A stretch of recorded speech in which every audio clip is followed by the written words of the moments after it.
বন্ধুরা, স্ন্যাক্স লাভারদের জন্য একদম নতুন আর ইউনিক এই রেসিপিটা তোমাদের তৈরি করে দেখাচ্ছি। এই রেসিপিটা তোমরা যদি একবার খাও তোমাদের বারবার খেতে মন চাইবে।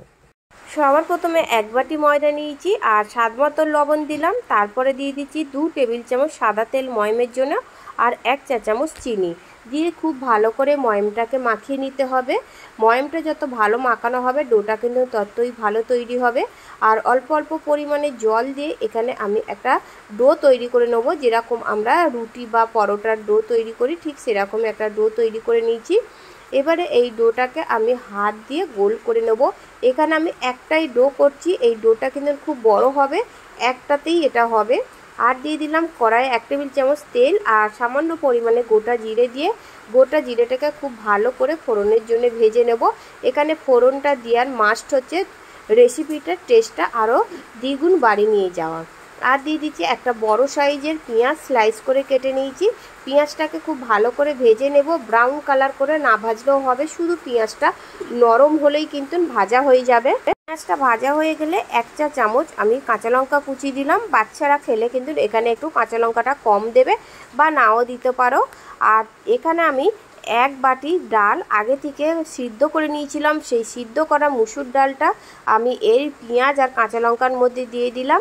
দিয়ে খুব ভালো করে ডালটাকে ভেজে নিতে হবে। ভেজে নিলে কিন্তু এই ডালটার একটু স্বাদটা বাড়ে।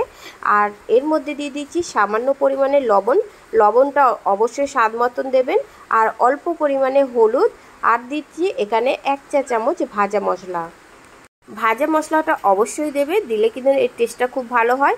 আর দিচ্ছি ধনেপাতা কুচি দিয়ে খুব ভালো করে 1 থেকে 2 মিনিট নাড়াচাড়া করে এটাকে ভেজে নিতে হবে। আর গ্যাসের ফ্লেমটাকে মিডিয়াম টু লো ফ্লেমে রেখে দেখো এটা কিন্তু আমার তৈরি হয়ে গেছে।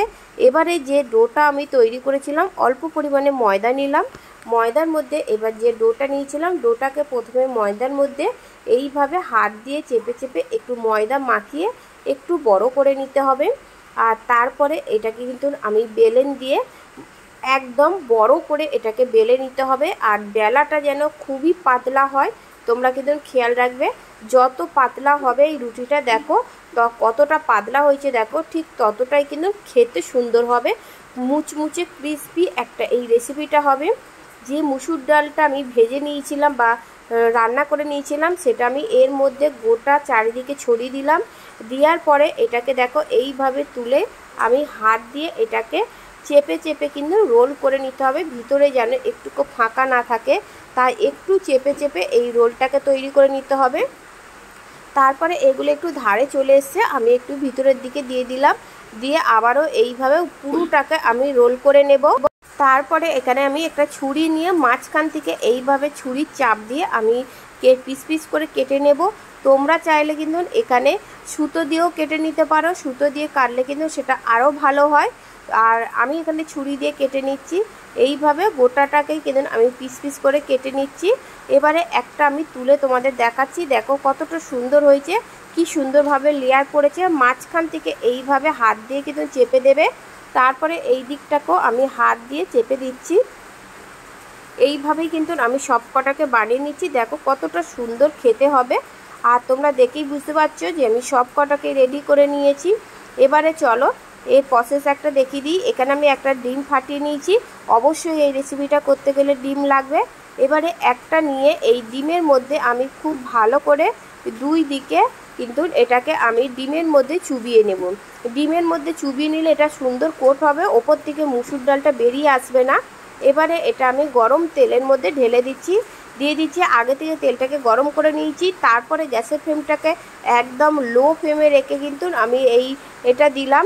আবারও আমি দিয়ে দিচ্ছি, লো ফ্লেমে রেখে এইটা ভাজার চেষ্টা করবে, তাহলে এটা কিন্তু খুব ক্রিস্পি হবে আর ভিতর বা ওপরের দিকও পুরোপুরিভাবে ভাজা হয়ে যাবে। তোমরা যদি হাই ফ্লেমে দাও এটা কিন্তু ওপরেরটা পুড়ে যাবে আর ভিতরটা কাঁচা থেকে যাবে। এইভাবে 1 থেকে 2 মিনিট পরেই দেখবে খুব সুন্দরভাবে ভাজা হয়ে গেছে।